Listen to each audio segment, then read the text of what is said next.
Mesdames et messieurs, bonjour et bienvenue à ces nouveaux numéros à la rencontre de la vérité. Aujourd'hui, l'émission d'aujourd'hui est consacrée sur la structure It's Now. C'est une structure pro-démocratie qui milite pour la démocratie dans les institutions étatiques au niveau de la République démocratique du Congo, au niveau du Kasaï oriental. Cette structure pro-démocratie est dirigée par Mireille Mouteba. C'est bien elle que nous allons devoir recevoir sur ce plateau. Nous allons parler autour des activités que mène cette structure depuis sa création, mais aussi un point important que nous allons devoir évoquer au cours de cette émission, c'est notamment ces concours d'épilation que cette structure a l'habitude d'organiser. Cette fois-ci, ce concours sera donc à sa 4e édition. Nous allons devoir parler avec elle autour de cette organisation au sein de la structure It's Now, ici au niveau du Kasaï oriental, précisément dans la ville d'Mbujmaï. Jonathan Madika, c'est comme ça qu'on m'appelle. Nous allons recevoir Mireille Mouteba. Mireille, bonjour et bienvenue dans cette émission à la rencontre de la vérité en direct sur notre chaîne YouTube Étoile News TV. Bonjour Jonathan. Comment vous allez? Je vais bien, merci. Et vous-même? Aujourd'hui, nous avons fait appel à vous sur ce plateau pour parler de It's Now. Bien avant d'aborder les points essentiels pour lesquels nous vous avons fait appel ici, nous allons devoir savoir ce qui se passe au niveau de la structure It's Now. Ok, merci beaucoup Jonathan, merci beaucoup pour l'invitation. Merci. Alors, It's Now ASBEL, comme nous appelons, nous sommes une association sans but lucratif, une association faisant partie de la société civile qui milite pour le développement. C'est vrai que nous sommes une structure pro-démocratie parce que on se dit on ne peut pas parler de développement si on ne parle pas aussi de la démocratie. Un mal profond dans notre pays. Nous militons pour le développement et pour le changement.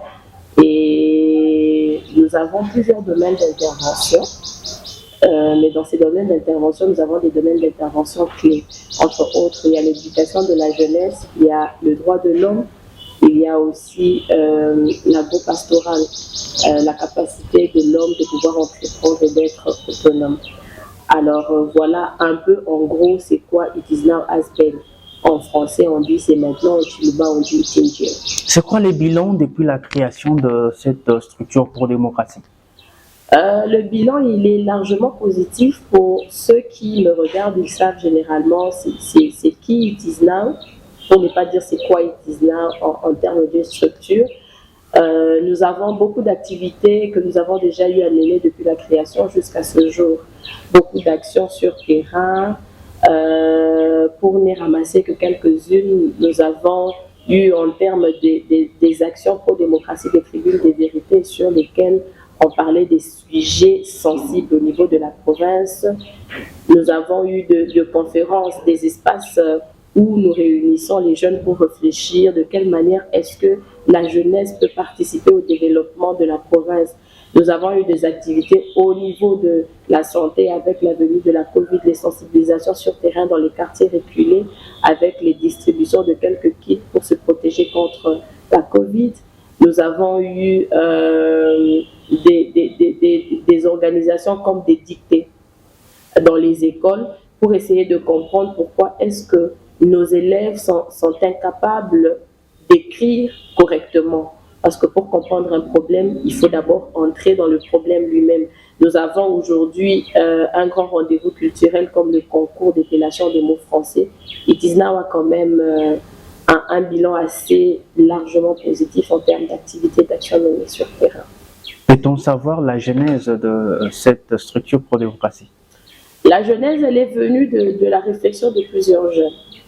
Alors, It Is Now n'appartient, beaucoup de gens, c'est vrai, ils ont une figure, quand on parle It Is Now, il y a quand même un homme qui a fait parler d'It Is Now, qui s'est battu corps et âme pour qu'aujourd'hui, nous, Mireille, quand on dit coordonnatrice It Is Now, certaines personnes nous respectent. Je salue en passant Maître Hilaire Tendaï, qui s'est donné corps et âme avec toute son équipe de la coordination de ce temps-là pour faire parler d'It Is Now.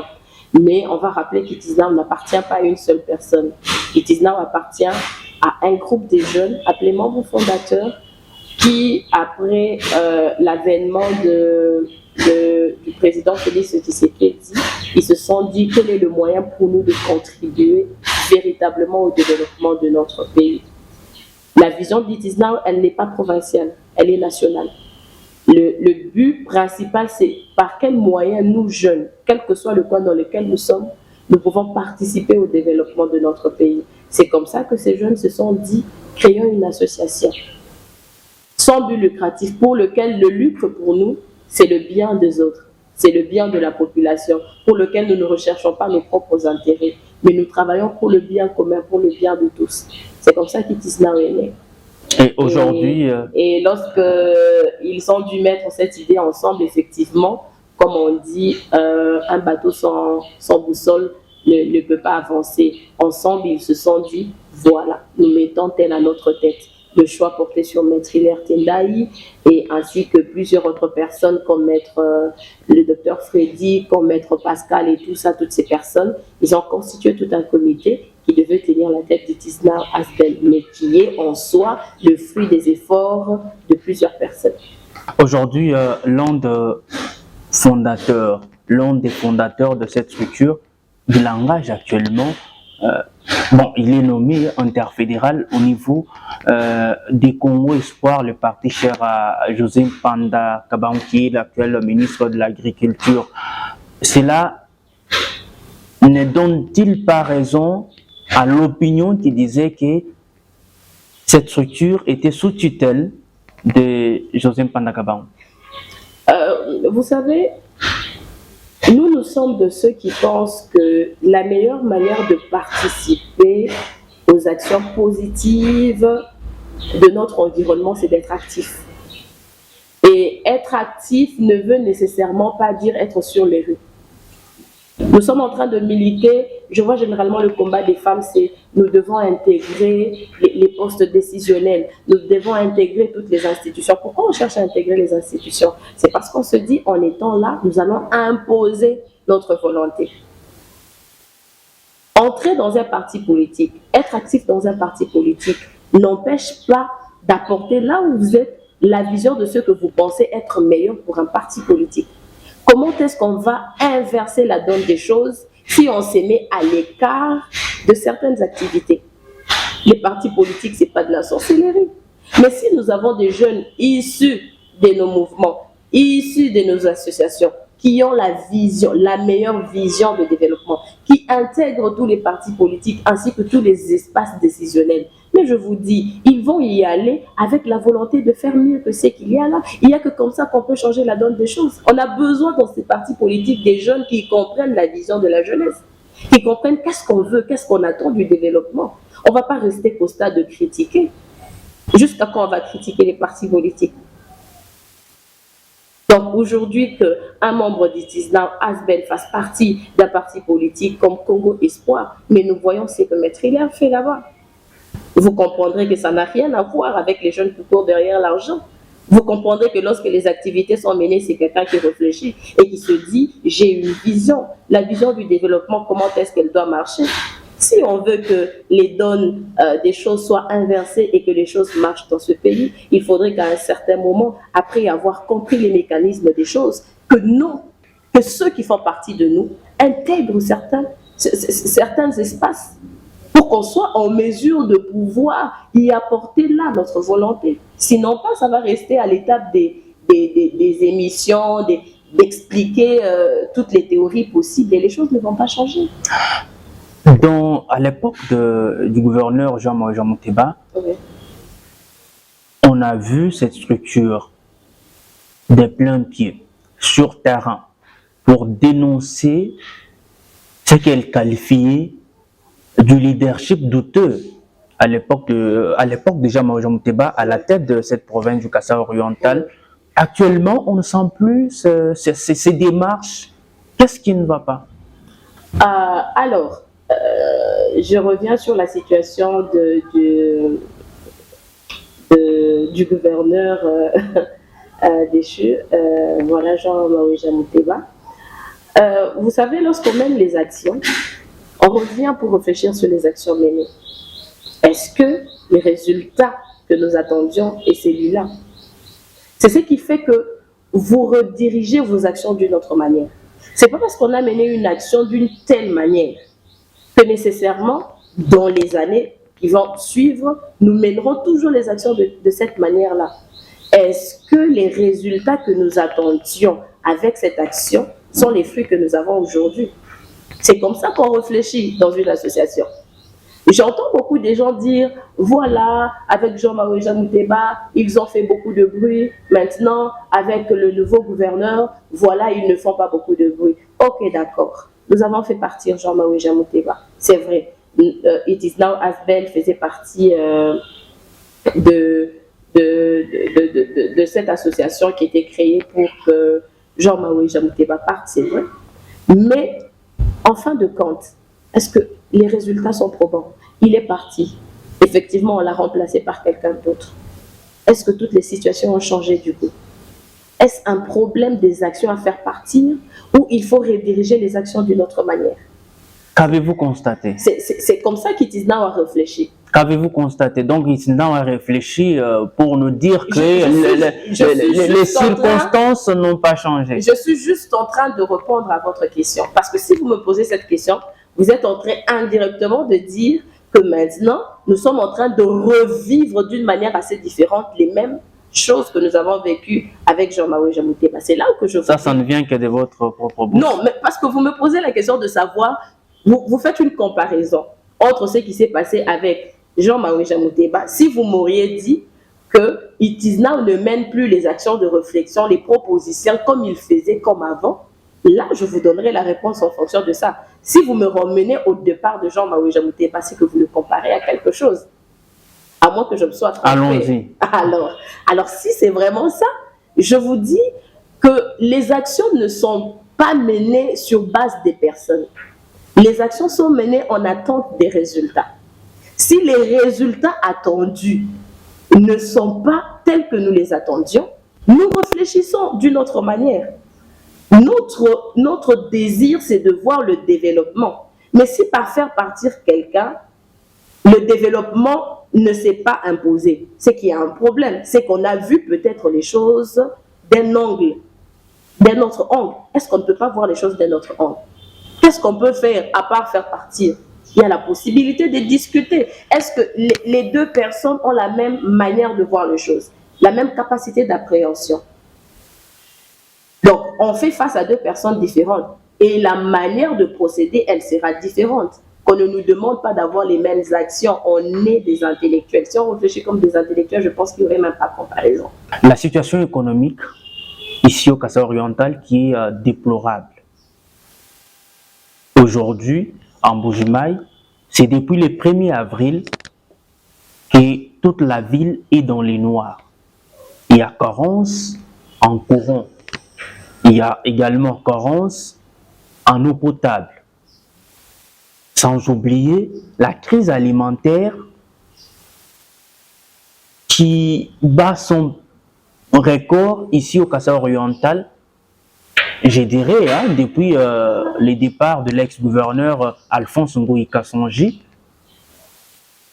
Quelles sont les recommandations ou soit les démarches de Itisnao pour que cette situation soit arrangée, que la crise alimentaire, que la carence en énergie électrique, que la carence en eau potable puisse prendre fin? D'accord. Je pense que nous sommes en train de parler de la période de Jean Maouéja vers le nouveau gouverneur que nous avons. S'il faut qu'on revienne du temps de l'ancien gouverneur Alphonse Kassonji que nous saluons, je pense qu'il y a beaucoup de paramètres qui vont entrer en jeu. Mais je parle des faits récents, comme vous l'avez dit, à partir du 1er avril jusqu'à ce jour, il y a vraiment un sérieux problème en termes d'énergie électrique, aussi la carence en eau potable, la crise alimentaire, elle est... nous sommes en près d'un mois maintenant sans courant électrique. Je pense qu'il y a beaucoup de paramètres qui vont entrer en jeu. Mais je parle des faits récents, comme vous l'avez dit, à partir du 1er avril jusqu'à ce jour, il y a vraiment un sérieux problème en termes d'énergie électrique, aussi la carence en eau potable, la crise alimentaire, nous sommes en train près d'un mois maintenant sans courant électrique. Oui, pratiquement près d'un mois. C'est comme j'étais en train de vous dire, si dans les temps passés, nous sommes passés par les dénonciations, c'est parce que nous avons approché l'autorité. Mais l'autorité ne nous a pas donné la possibilité de nous écouter. Et il n'a pas voulu collaborer. Avant que nous procédions aux dénonciations, il faut d'abord l'approche. Je prends l'exemple, pas plus tard qu'avant-hier, nous avons demandé d'avoir une audience avec le gouverneur afin de pouvoir en parler. Je pense que lorsque nous allons le rencontrer, à la sortie de cette rencontre, nous vous ferons part des propositions que nous allons lui donner. Alors, je pense qu'il y a tout ça autour de notre gouverneur et on va en parler avec lui.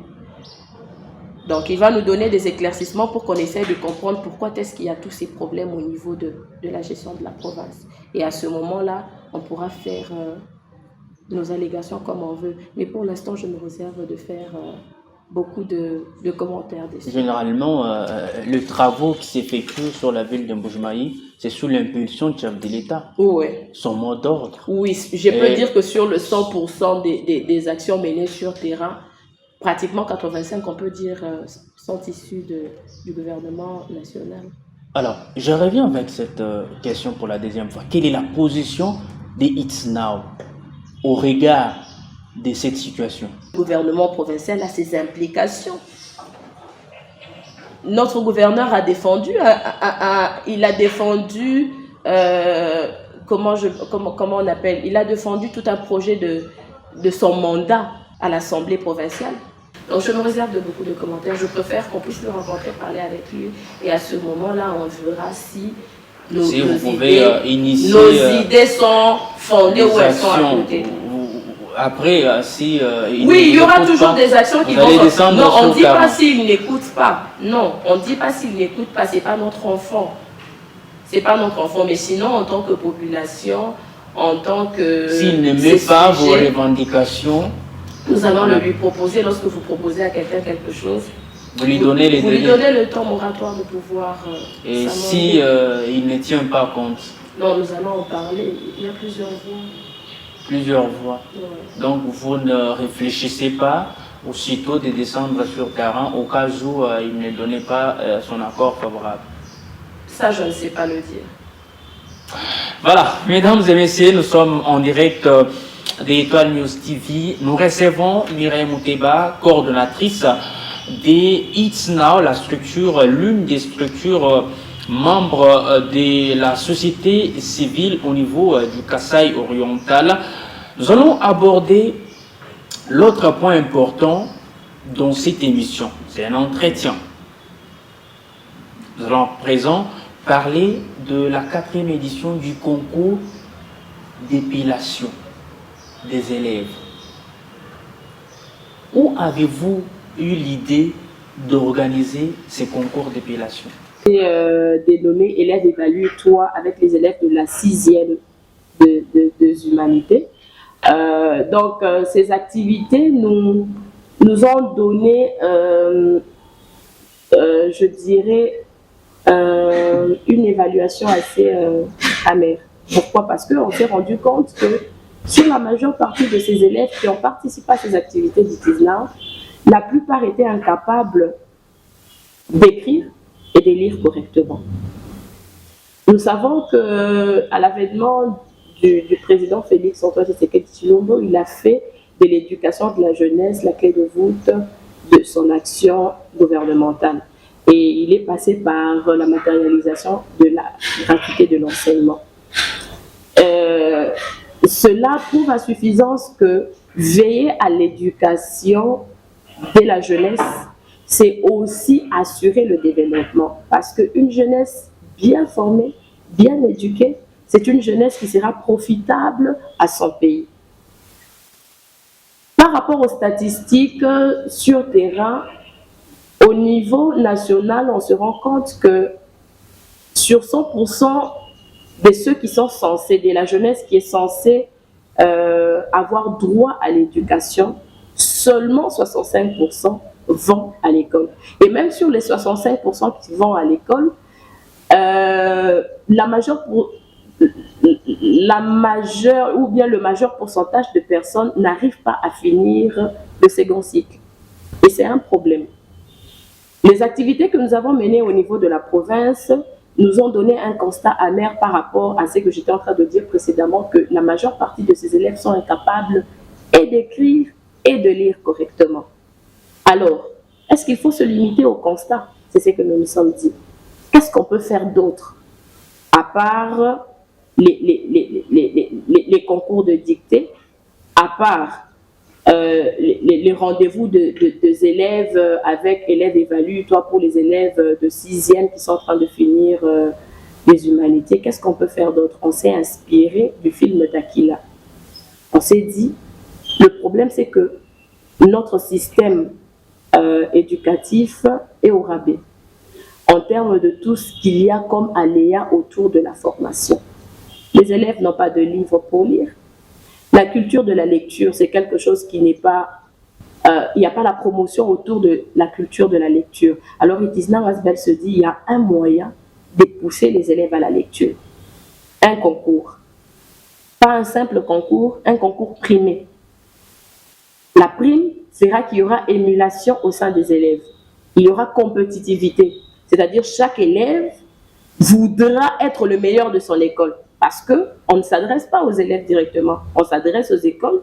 Les écoles nous donnent les meilleurs. Or, si un élève veut participer au concours, il voudra être le meilleur de son école. Déjà, au niveau de l'élève, ça crée en lui le désir de s'améliorer. Comme c'est la lecture et la connaissance des mots français, ça va permettre à l'élève de chercher un dictionnaire, de chercher des livres, de lire, de s'auto-former. Ça, ce sont les effets indirects des objectifs du concours. Mais en soi, le concours lui-même permet à l'élève de pouvoir avoir une connaissance exacte sur les mots, en termes d'écriture, en termes de lecture et de prononciation.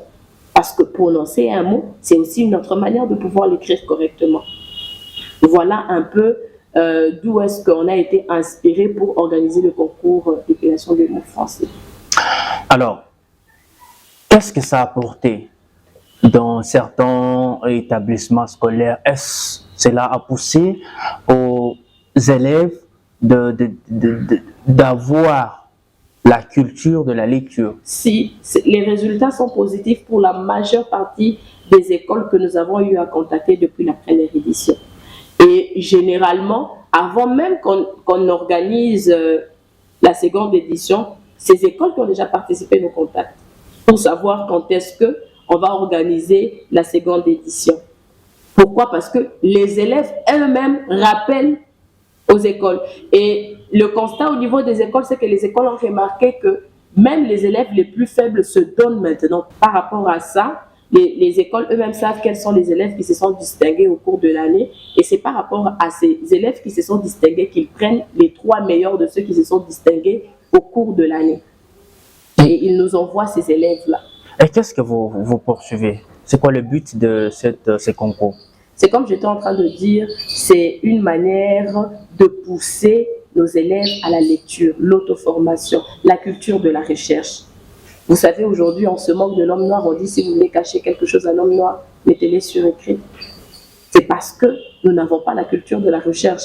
Or, ce concours, parce que les élèves s'attendent à une prime, c'est cette motivation-là les pousse à pouvoir faire mieux, les pousse à enrichir leur vocabulaire, les pousse à devenir meilleurs dans leurs écoles.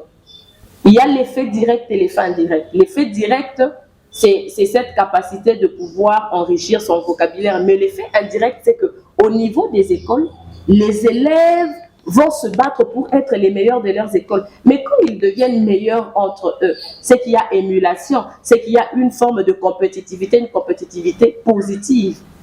Et ça, c'est quelque chose que nous recherchons. Nous voulons les meilleurs dans nos écoles. Vous bénéficiez du soutien du gouvernement provincial ou soit de quelques organismes au niveau international? Ben non, jusqu'alors le partenaire qui nous aide généralement lorsque nous organisons les concours, c'est Orange RDC. Mais voilà, nous avons déposé les demandes pratiquement auprès de plusieurs personnes en espérant que ça pourra passer. Cette fois-ci, on espère que le gouvernement provincial va s'impliquer. Mais déjà, on dit merci à Madame la vice-gouverneure que nous avons rencontrée hier, qui était quand même favorable à notre demande et on espère qu'elle va faire quelque chose. Et pouvons-nous savoir ce qui est prévu pour la 4e édition? Pour la 4e édition, déjà, il faut dire que le concours d'épellation de mots français, généralement, se tient en 2 phases, la phase éliminatoire et la phase finale. Et la phase éliminatoire, elle permet de réunir toutes les écoles qui ont été sélectionnées et tous les élèves qui nous ont été envoyés. Ils se battent entre eux. Les meilleurs participent à la phase finale où les 10 premiers seront primés. Donc, en général, en gros, c'est comme ça que ça se passe.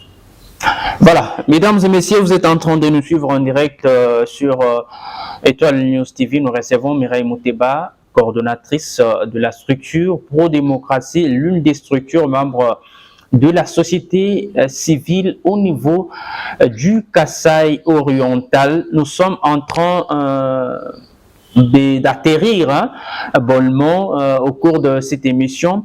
Est-ce la date du début de cette 4e édition? Pour la phase éliminatoire, la date, nous allons commencer le 30 avril, le dimanche 30 avril. Donc, dans 10 jours? Pratiquement dans 10 jours? Oui, à la salle Pokolo Amoy. Toujours dans la salle Pokolo Amoy? Oui. Et un message, vous avez un message, vous regardez la caméra, vous faites un message aux élèves. Alors, le concours d'épellation des mots français, c'est un grand rendez-vous culturel. C'est aussi un rendez-vous instructif. Le concours d'épellation de mots français ne concerne pas seulement les élèves, ça concerne et les parents ainsi que tous ceux qui sont à tous les niveaux de responsabilité. Parce que c'est un moyen pour nous non seulement de soutenir les élèves, mais de participer aussi à la vision du chef de l'État. Nous avons une province bénie où il y a beaucoup de personnes qui font du bruit, qui se disent millionnaires, qui se disent cash money, qui se disent la Banque mondiale. Voilà le moyen pour vous de prouver à quel niveau est-ce que vous aimez votre province et à quel niveau est-ce que vous comprenez l'importance et les enjeux du développement. Soutenir ces concours, c'est soutenir à long terme et encore à moyen et à court terme le développement de notre province. Car ces élèves, comme nous avons l'habitude de le dire, c'est le meilleur qui nous attend demain. Ainsi, former ces élèves, c'est un moyen pour vous de participer au développement. Vous avez les moyens, vous avez les possibilités. Vous nous contactez au 89 022 13 23. Merci à toutes les personnes qui, jusqu'à ce jour, ont déjà souscrit pour pouvoir soutenir ce grand événement. Merci beaucoup. Voilà, Mireille, nous vous disons merci d'être passé sur ce plateau à la rencontre de la vérité en direct sur Étoile News TV. En tout cas, on est très fiers de vous voir vraiment se battre au niveau de la province pour le bien-être des enfants est-kassaïens. Merci beaucoup, Jonathan.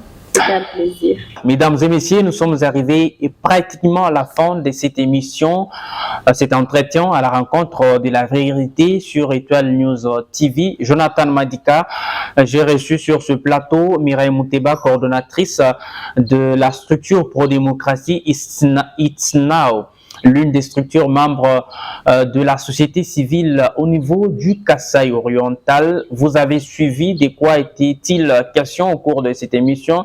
Nous avons parlé de l'actualité, de l'économie au niveau du Kasaï oriental, la crise économique au niveau du Kasaï oriental. Nous avons également parlé de la 4e édition du concours d'épellation qui va donc débuter à la fin de ces mois d'avril, pratiquement dans 10 jours. toujours au niveau de la ville de Mbujimayi. Cette manifestation scientifique va se tenir dans la salle Mpokolo Amoyo pour ceux qui connaissent Marie-Agnès. Donc, c'est comme ça que cette manifestation va se dérouler. Jonathan Madika, nous vous disons merci de l'avoir suivi. Portez-vous bien chez vous.